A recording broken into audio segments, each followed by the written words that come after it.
শীতের নতুন আলু আর মটরশুঁটি দিয়ে আজ আমি তৈরি করে নেব শীতের সবথেকে জনপ্রিয় একটি খাবার বাঁধাকপির ঘন্ট।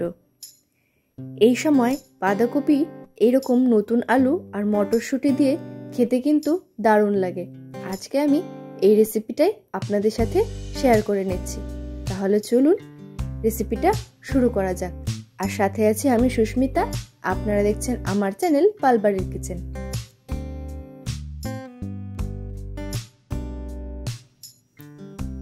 বাঁধাকপির ঘন্ট তৈরি করার জন্য প্রথমে এখানে আমি বাঁধাকপিগুলোকে ভালো করে কুচিয়ে কেটে নিয়েছি। তারপর নিয়ে নিয়েছি কিছু মটরশুঁটি, আলু, নতুন আলুগুলোকে নিয়ে নিয়েছি আমি, আর নিয়েছি আদা, কাঁচা লঙ্কা আর টমেটো। বাঁধাকপিগুলো পরিষ্কার করে ধুয়ে নিয়েছি। এরপর আমি সেদ্ধ করে নেব, তাই প্রেসার কুকারে দিয়ে দিচ্ছি।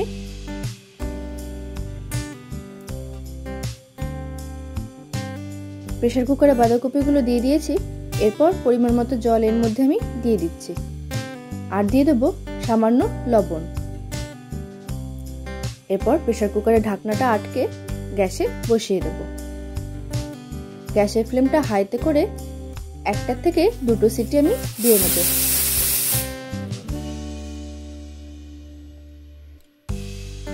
এবার গ্যাসের থেকে প্রেসার কুকারটা নামিয়ে কিছুক্ষণ রেস্টে রেখে এটা আমি নামিয়ে নিচ্ছি। এরপর ওই প্রেসার কুকারে আমি আলুটাকেও একটু সেদ্ধ করে নেব। যেহেতু নতুন আলু সেদ্ধ হতে একটু সময় লাগে, তাই আমি প্রেসার কুকারে একটা সিটি দিয়ে সেদ্ধ করে নেব।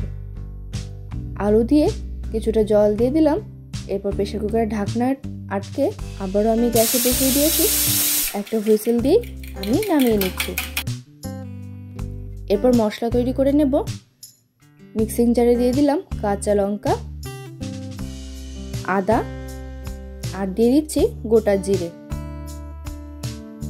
এরপর একটা পেস্ট আমি তৈরি করে নিচ্ছি। মশলার পেস্ট তৈরি করে নিয়েছি। এরপরে কড়াই বসিয়ে দিয়েছি। কড়াইতে দিয়ে দিচ্ছি সর্ষের তেল। আজকে রান্নাটা আমি সর্ষের তেলেই করে নেব। তেল দিয়ে দিয়েছি। তেলটা গরম হয়ে এসেছে। ফোড়নে দিয়ে দিলাম দুটো তেজপাতা, একটু গোটা জিরে। এরপর ফোড়নটা নাড়াচাড়া করে নিচ্ছি। ফোড়নের থেকে সুন্দর একটা গন্ধ বেরিয়ে এলে এখন আমি দিয়ে দেবো সেদ্ধ করে রাখা আলু।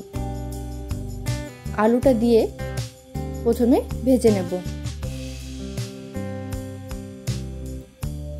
আলুটা ভাজার সময় আমি দিয়ে দিচ্ছি লবণ আর হলুদ। লবণ হলুদ দিয়ে আলুটা লাল লাল করে ভেজে নেব। লাল লাল করে আলুটা ভেজে নেওয়া হয়ে গেছে। এরপর দিয়ে দিলাম আমি যে মশলাটা পেস্ট করেছিলাম সেই মশলাটা। তারপরে দিয়ে দিচ্ছি স্বাদ অনুসারে লবণ, দিয়ে দিলাম হলুদ। লবণ হলুদ দিয়ে মশলার সাথে আলুর সাথে খুব ভালো করে কষিয়ে নেব। মশলাটা কষাতে কষাতে এই সময় আমি মটরশুঁটি আর টমেটোটা দিয়ে দিচ্ছি। টমেটো আর মটরশুঁটি মশলার সাথে একবারে কষিয়ে নিচ্ছি, তাহলে টমেটোটাও গলে যাবে আর মটরশুঁটিগুলো সেদ্ধ হয়ে যাবে। এরপরে দিয়ে দেবো সামান্য কাশ্মীরি লঙ্কার গুঁড়ো। এটা আমি রঙের জন্য দিয়েছি, অপশনাল। এটা আপনারা চাইলে দিতেও পারেন, এটা স্কিপও করতে পারেন।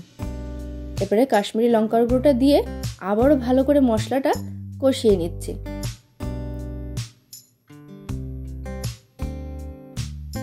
বাঁধাকপির তরকারিটা কিন্তু আমি সম্পূর্ণ নিরামিষ পদ্ধতিতে করেছি। যে কোনো নিরামিষ দিনে আপনারা এটা তৈরি করে নিতে পারেন। মশলাটা কষানো প্রায় হয়ে এসেছে। এই সময় আমি সেদ্ধ করে রাখা বাঁধাকপিগুলো দিয়ে দিলাম। বাঁধাকপিটা দিয়ে এরপর ভালো করে মশলার সাথে মিশিয়ে নিতে হবে।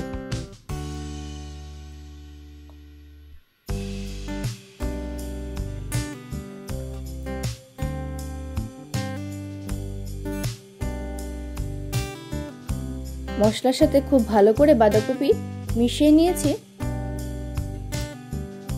এরপর আমি একটু ঢাকা দিয়ে দিচ্ছি, তাহলে সবকিছু সুন্দরভাবে সেদ্ধ হয়ে যাবে আর সফট হয়ে যাবে। আর মশলাটাও খুব ভালোভাবে কষে আসবে। ঢাকনাটা খুলে আবারও একটু নাড়াচাড়া করে দিচ্ছি। দেখুন কতটা টেনে গেছে বাঁধাকপিটা, একদম গামাখা গামাখা হয়ে এসেছে। এবার দিয়ে দিলাম একদম সামান্য চিনি আর দিয়ে দিচ্ছি গরম মশলা গুঁড়ো। এরপর গরম মশলা আর চিনিটা ভালো করে আবারও মিশিয়ে নিচ্ছি। এখানে আপনারা চাইলে একটু ঘিও ব্যবহার করতে পারেন। আমি ঘিটা এখানে আজ ব্যবহার করিনি, কিন্তু দিলে কিন্তু গন্ধটা খুব ভালো হয়। আপনারা চাইলে 1 চামচ ঘি এর মধ্যে দিয়ে দিতে পারেন। তৈরি হয়ে গেছে আজকে আমার এই বাঁধাকপির ঘন্ট। শীতের দিনে এরকম বাঁধাকপির ঘন্ট তৈরি করলে কিন্তু এই রুটি পরোটা কিংবা লুচির সাথে, তাছাড়া গরম ভাতের সাথেও অসাধারণ লাগে। আপনারা যে কোনো কিছুর সাথে এটা সার্ভ করে নিতে পারেন। আজ আমি এটা এরকম পরোটার সাথে সার্ভ করে নিয়েছিলাম, খেতে অসাধারণ ভালো হয়েছিল।